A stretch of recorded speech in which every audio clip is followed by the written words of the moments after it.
Vamos a avanzar. Entonces, hemos visto que hay tipos de lesiones que son primarias y secundarias, ¿no? Las primarias se refieren a todas aquellas que se producen en el momento del accidente, en el trauma craneoencefálico, y van desde lesiones de cuero cabelludo, fracturas de cráneo, la lesión axonal difusa, hemorragias cerebrales, puede producirse hematomas, contusiones y la presencia de cuerpos extraños.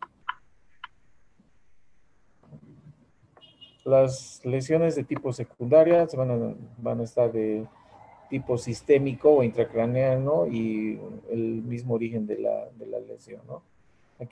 Puede haber producirse hipotensión arterial, pacientes con trauma craneoencefálico severo, grave, puede producir esto con lesiones de tallo, ¿no? Hipoxemia, recuerden que el sistema nervioso regula también el sistema neurovegetativo y una lesión del sistema nervioso va a producir cambios de circulación, por lo tanto puede haber una hipoxemia por hipotensión o una falla de bomba, ¿no? De origen neurológico.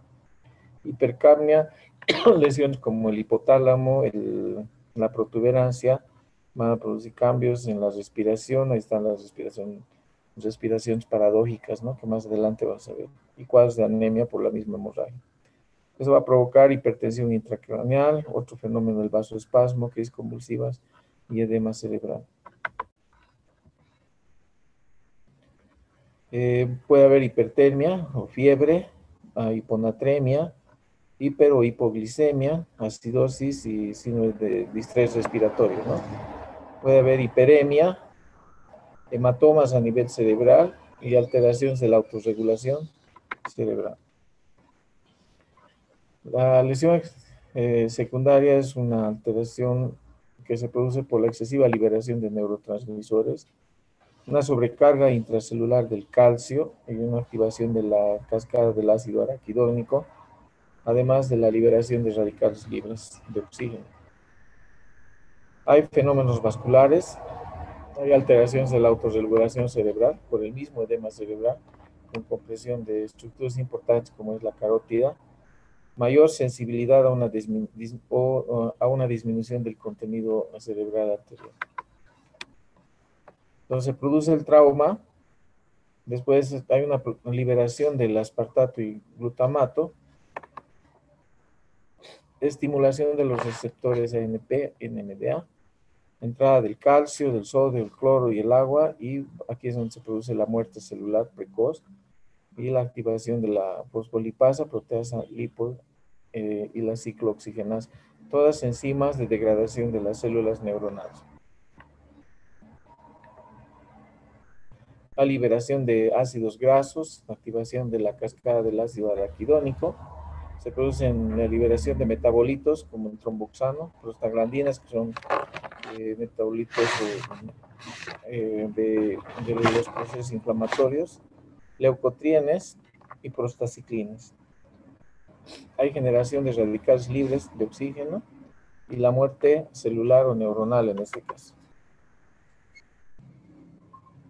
Hemos visto que el edema cerebral va a definirse como un aumento del volumen cerebral por una retención o aumento del líquido en el mismo cerebro.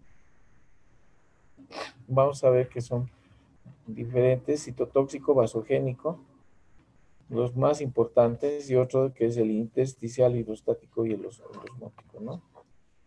Aquí está, este es el citotóxico, que es un edema intracelular. El vasogénico es extracelular. Estas son preguntas de examen. Es importante que esta parte siempre la diferencia. Entonces, la diferencia del edema citotóxico es intracelular y el edema vascular es extracelular.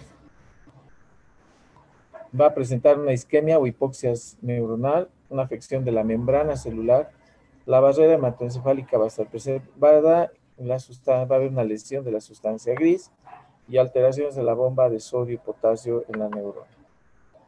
Mientras que el edema vasogénico extracelular va a haber una disrupción de la barrera hematoencefálica, va, va a estar localizada lesiones como contusiones, abscesos cerebrales, va a haber una alteración generalizada de la microcirculación cerebral en la sustancia blanca. En estas imágenes, bueno, tenemos aquí.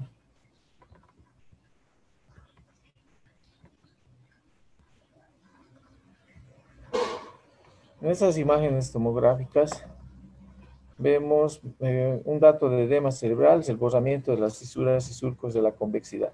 Este es muy franco el edema, fíjense, está borrado las fisuras, se ve muy poco las estructuras internas, los ventrículos están en hendidura prácticamente por la inflamación o el edema cerebral que está vigente, ¿no? Hay otro edema que se llama intersticial y este es producido por la hidrocefalia. Aquí tenemos un paciente con hidrocefalia donde el líquido cefalorraquídeo está aumentando a nivel intraventricular y este líquido a través de su epitelio de revestimiento de los ventrículos, que son las células ependimarias, entre las uniones de estas células migra el líquido hacia el espacio cerebral, llamándose este el edema intersticial.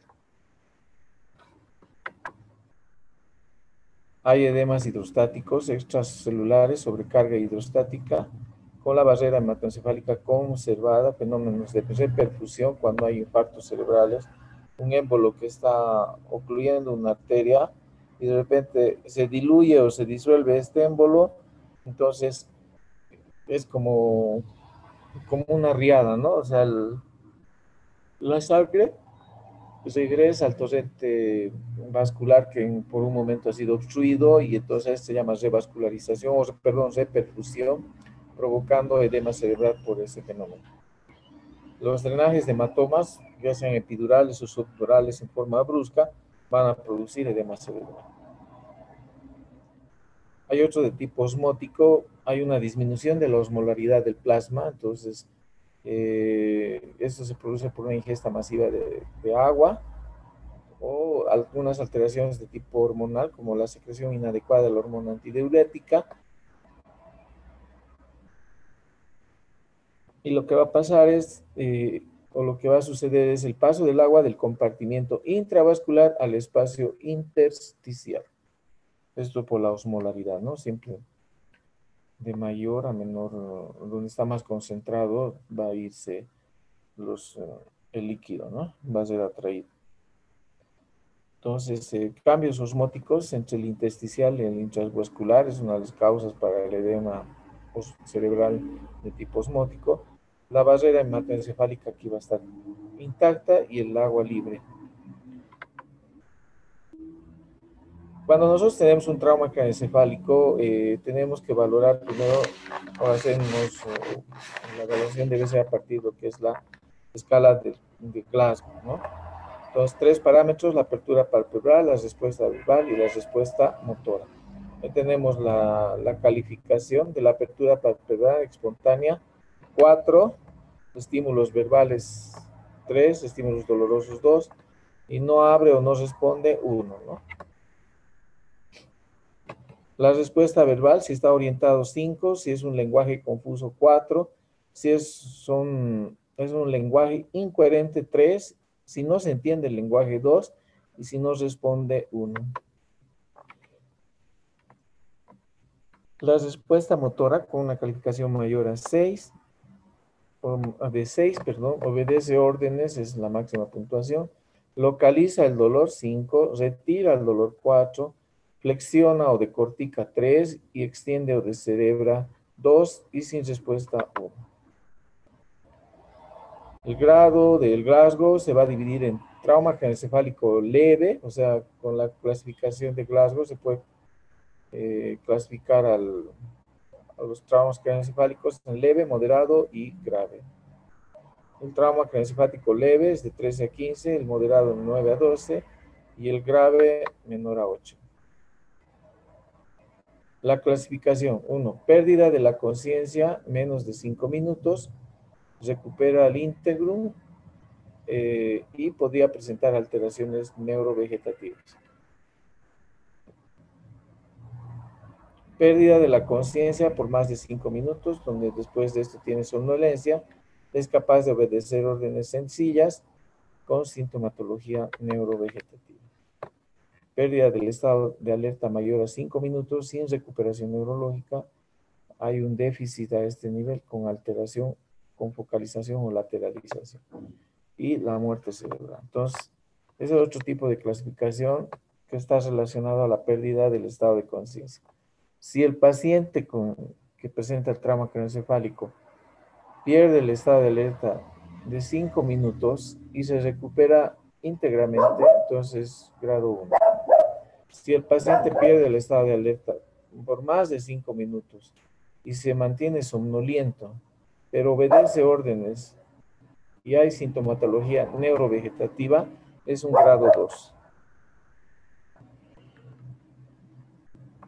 Si el paciente tiene pérdida del estado de alerta mayor a 5 minutos, pero no hay recuperación neurológica, quiere decir que se mantiene con deterioro neurológico, pueden estar estuporoso, comatose, y hay un déficit focalizado o lateralizado, o sea, una debilidad o alteración sensitiva de uno de los segmentos del cuerpo, grado 3. Y el paciente no tiene ninguna respuesta de pares craneales bajos, no tiene respuesta motora sensitiva, se encuentra en coma, entonces el grado 4, muerte cerebral. Otra clasificación es de bajo, moderado y alto riesgo, o alto. Trauma craneoencefálico bajo. Es un paciente asintomático. Después del trauma craneoencefálico, el paciente se encuentra asintomático. Solo presenta leve cefalea, vértigo, un hematoma o laceración a nivel del cuero cabelludo, contusión o abrasión del cuero cabelludo. Son lesiones locales, locales en el cráneo, pero externas. Moderado, cuando hay un cambio de conciencia, o sea, se ha desmayado el paciente o está con somnolencia o estupor, por eso dice cambio de conciencia. Hay cefalea. Todo paciente intoxicado por alcohol o drogas es un trauma craneoencefálico de moderado a grave. Nunca es leve, hay que tomar en cuenta muy bien esto. Pues una pregunta de examen, ¿no? Paciente que sufre accidente en la vía pública, se cae de su propia altura, no hay pérdida del estado de alerta, pero se encuentra en estado etílico, ¿no? Moviliza las 4 extremidades, es valorado en el servicio de emergencias y este paciente se clasifica de acuerdo al grado de gravedad o la gravedad, bajo, moderado o grave. ¿Cuál sería su respuesta? Si está bajo el efecto alcohólico es de moderado a grave, ¿no? Directamente, no se puede calificar como bajo. Por eso dice aquí intoxicación por alcohol o drogas. Sin antecedentes de cinemática del trauma, cuando desconocemos qué ha pasado en el golpe, si ha caído de su propia altura, si ha sido choque contra objeto fijo, si ha sido una agresión en vía pública, si le ha caído algo, o sea, si accidente de trauma, cuando se desconoce la causa, entonces igual ya no puede ser bajo, es moderado o grave, hasta determinar cuáles han sido los antecedentes del trauma. Todos los menores de 2 años con trauma craneoencefálico también estarían clasificados dentro de los moderados. Crisis convulsivas, post-trauma, o sea, caída y con convulsiones, moderado. Si presenta vómitos, moderado. Si hay amnesia postraumática, no recuerda los eventos posteriores al accidente o durante el accidente, igual, moderado. Politrauma, que no solamente sea trauma craneoencefálico, sea trauma de tórax, trauma de extremidades, trauma abdominal, trauma craneoencefálico, moderado. Lesión facial, fracturas a nivel del cráneo, igual moderado, ¿no? Fracturas con depresión, igual, trauma craneoencefálico moderado. Es alto cuando el nivel de conciencia persiste o permanece deprimido y no es atribuible con claridad al alcohol, a las drogas u otra causa Presenta signos neurológicos focales, quiere decir déficit motor, puede ser paresia, hemiparesia, monoparesia, biparesia, hemiparesia, diferente tetraplegia, cuadriplegia, cuatriparesia, cuadriparesia, cuadriplegia. Todos esos son datos de focalización. Disminución del nivel de conciencia. Si hay lesiones penetrantes del cráneo y fracturas deprimidas palpables. Otra clasificación, trauma que ya combina los diferentes aspectos que hemos estado mencionando. Primero, trauma craneoencefálico leve, de 14 a 15, de acuerdo al Glasgow, que se encuentran despiertos, pero amnésicos a eventos en torno al traumatismo. Historia de pérdida del estado de alerta breve. La mayoría se recupera sin incidentes. Este es un trauma craneoencefálico leve. Es moderado cuando hay un Glasgow de 9 a 13. De 9 a 13. Son capaces de seguir órdenes sencillas, pero se encuentran confusos o están somnolientos, o sea, con tendencia a dormirse. Pueden tener déficit neurológico focal, tal como una hemiparesia. El grave es de 3 a 8 de Glasgow, incapaz de seguir órdenes, aún después de la estabilización cardiopulmonar. Son pacientes que están en riesgo de sufrir morbilidad importante o morir. Entonces, son los de mayor riesgo para fallecer o tener secuelas por el trauma craneoencefálico. Entonces, otra clasificación: leve, moderado y grave. ¿Qué debemos hacer cuando recibimos un paciente? Valorar el estado de alerta inmediatamente, ¿no? La respuesta verbal, la reacción al dolor y el estado de inconsciente. Indicaciones para intubar un paciente con trauma craneoencefálico: obstrucción de la vía aérea, pérdida del reflejo protector de la vía respiratoria, que sería el reflejo nauseoso y tusígeno, incapacidad de mantener la presión arterial de oxígeno mayor de 60 milímetros de mercurio, o retener el dióxido de carbono.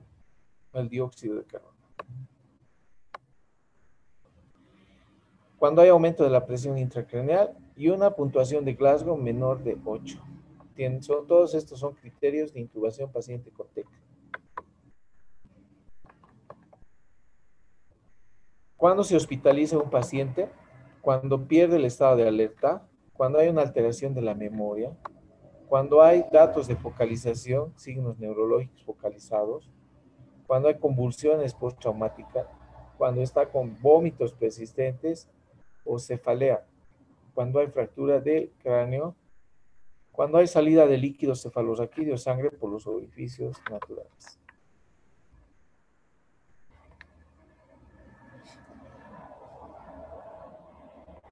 Indicaciones para hospitalización: cuando vemos un hematoma subgaleal importante, cuando hay defecto palpable del cráneo, o sea, nosotros palpamos el cráneo y vemos hundimientos o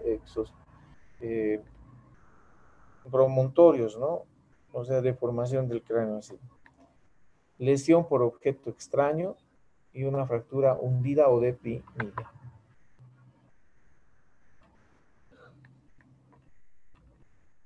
Aquí vemos una imagen de radiografía simple y vemos como el trazo de fractura, ¿no? Es múltiple de este paciente.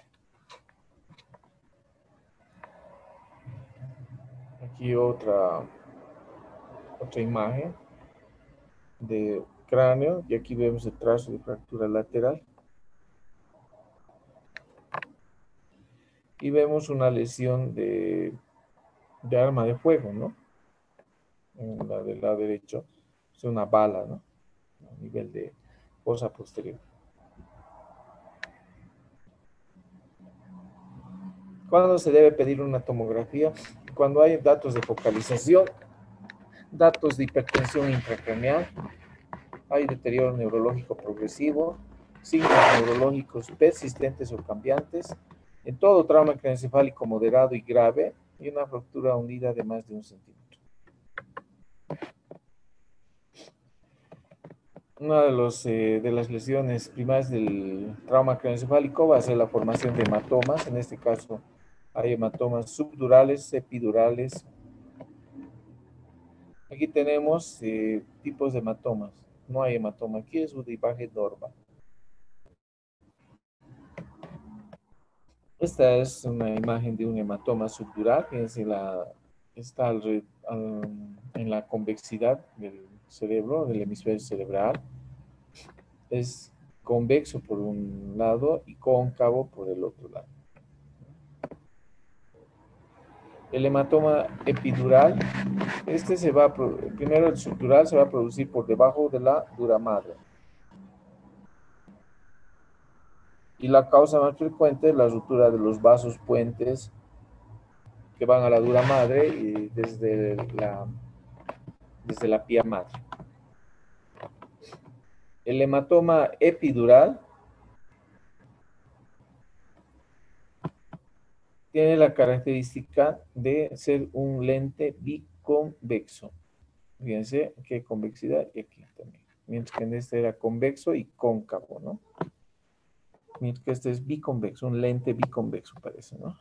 Y esto es por la ruptura de las arterias meninges, principalmente la arteria meningia media. Finalmente, otro tipo de hematoma es la presencia de hematoma o de sangre a nivel parenquimatoso, ¿no? Como en hemorragias contusas, en el mismo tejido cerebral se produce la presencia de estos hematomas. En esta fotografía de una tomografía de cráneo vemos aquí un hematoma subdural subagudo, ¿no? Que es cóncavo y convexo de este lado, con efecto de masa, desviación de la línea media. Otros hematomas, en este caso un hematoma epidural y convexo por ambos lados, como un lente biconvexo. Este igual es un hematoma epidural. Encontrar a nivel frontal, aquí tenemos los ventrículos, está haciendo efecto de masa. De este hematoma al lado contralateral tiene una hemorragia subaracnoidea. Pueden haber lesiones de este tipo como fracturas craneales. Fíjense aquí una fractura craneal con diastasis o separación o migración del fragmento. Aquí hay un fragmento migrado e intracraneal y aquí múltiples fragmentos, ¿no? Hacia el interior, con minuta, le llaman a esto. Otra complicación del trauma craneoencefálico es la presencia de aire o dentro de lo que es la cavidad intracraneal. Estas imágenes oscuras, que se denominan hipodensas, están presentes provocando edema, provocando irritación cerebral.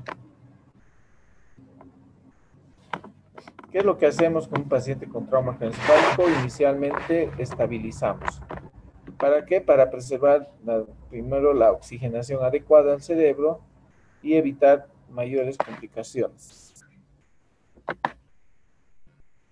El objetivo de la terapéutica, mantener una TA media por arriba de 65 milímetros de mercurio, mantener la PIC por debajo de 15 milímetros de mercurio y mantener la presión de perfusión cerebral por arriba de 50 milímetros de mercurio.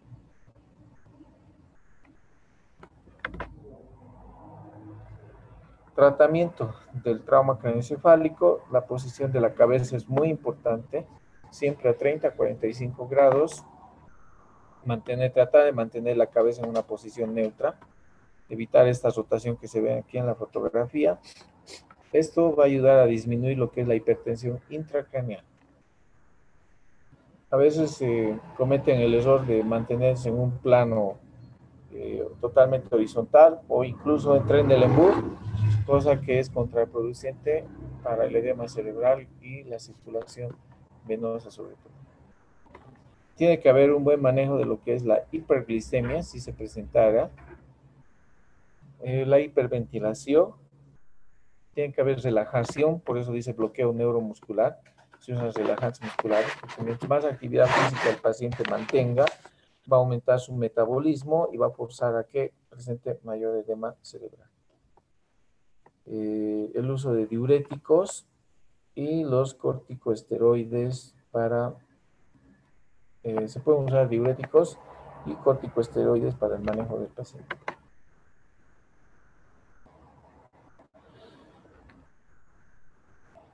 Se usan medicamentos sedantes y relajantes para evitar movimientos del paciente y disminuir lo que es la hipertensión intracraneal. Monitoreo de la PIC, se coloca un transductor o un sensor a nivel intracraneal que puede estar ubicado dentro de la corteza cerebral o a nivel de la cavidad intraventricular.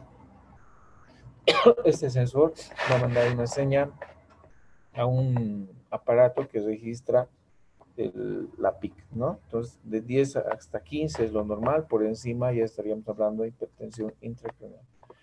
Es muy importante esta monitorización para determinar o realizar cirugías en caso necesario. Estabilizadores de membrana, algunos medicamentos como la aciticolina pueden tener esta acción. Neuroprotectores, por ejemplo, actualmente el sulfato de magnesio es el más importante y reconocido. Otros todavía están en discusión, ¿no? Pero la mejor terapéutica es mantener signos vitales estables en el paciente, buena oxigenación, buena presión arterial, buena frecuencia respiratoria, ¿no? Se usan algunos barredores de radicales libres y los antibióticos, sobre todo en pacientes con trauma craneoencefálico abierto. Aquí está la elevación de la cabeza de 15 a 30 grados, va a producir una disminución de lo que es la presión intracraneal de 7 a 10 milímetros de mercurio. Hay un descenso de la presión hidrostática, va a reducir la presión del seno sagital y aumenta el drenaje venoso cerebral. Por eso es tan importante la posición de la cabeza.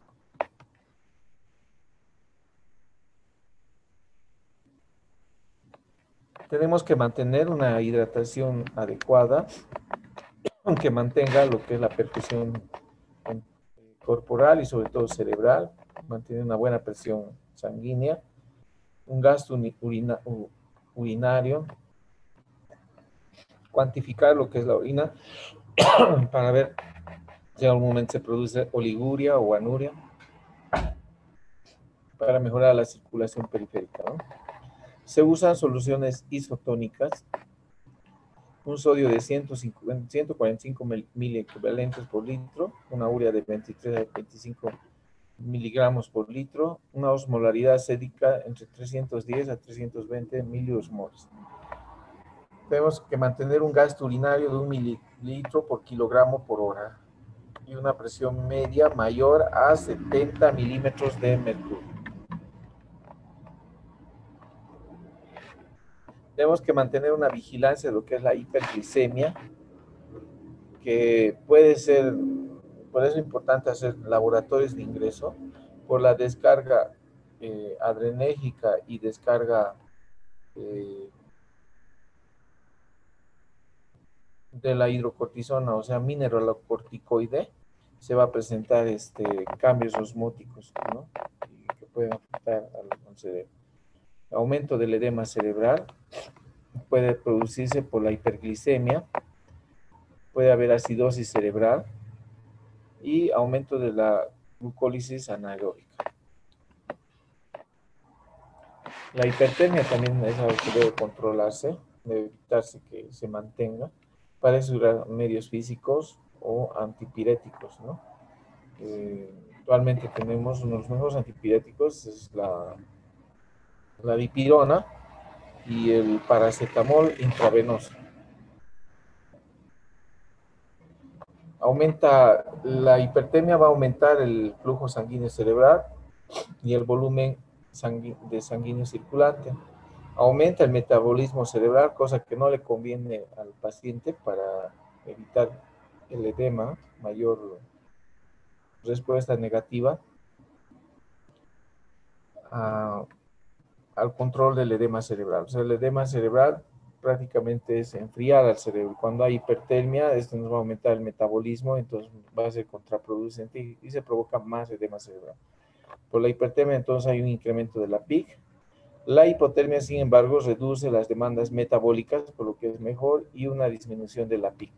Entonces, la hipotermia, por ejemplo, es un tratamiento para el manejo del paciente con presión intracraneal elevada y sobre todo en el trauma craneoencefálico, que es una de las complicaciones más importantes. El apoyo mecánico ventilatorio, fíjense, la intubación, un trauma craneoencefálico, un paciente con TEC grave, el soporte ventilatorio, desde que llega prácticamente a urgencias.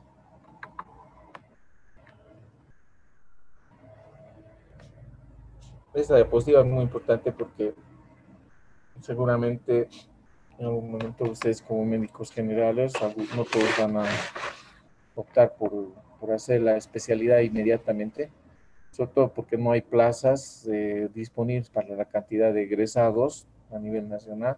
Entonces es una competencia que tienen que ir viendo, ¿no? Y preparándose en el internado, estudiando, porque se dan exámenes de ingreso a la residencia. Y otros optarán por un trabajo en algún área rural o algún centro médico eh, periférico a la ciudad o incluso también central, pero más que todos los que van a ir a provincia van a tener este tipo de problemas, ¿no? O sea, pacientes con trauma craneoencefálico de moderado a grave que tienen que ser trasladados a la ciudad, ¿no? Entonces, es una lástima que no tengamos condición, digamos, el traslado de este tipo de pacientes, por lo que llegan muy deteriorados y con complicaciones ya prácticamente irreversibles. Entonces, es consecuencia de no tener todo este equipamiento, desde la intubación, ventiladores de traslado, no se cuentan con ambulancias de esta magnitud.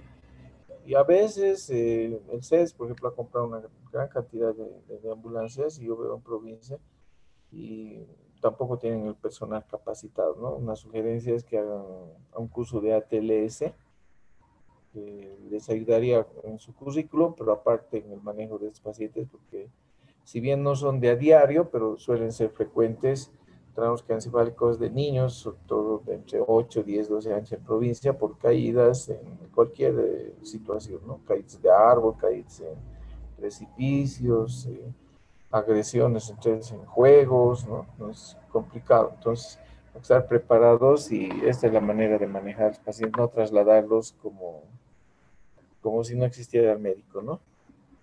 Entonces, una parte del tratamiento, la hiperventilación controlada para provocar una alcalosis metabólica o hipocapnia, una presión arterial de dióxido de carbono entre 25 a 30 milímetros de mercurio, reduce el diámetro arterioral, disminuye el volumen sanguíneo circulante y una reducción, por lo tanto, de la PIC.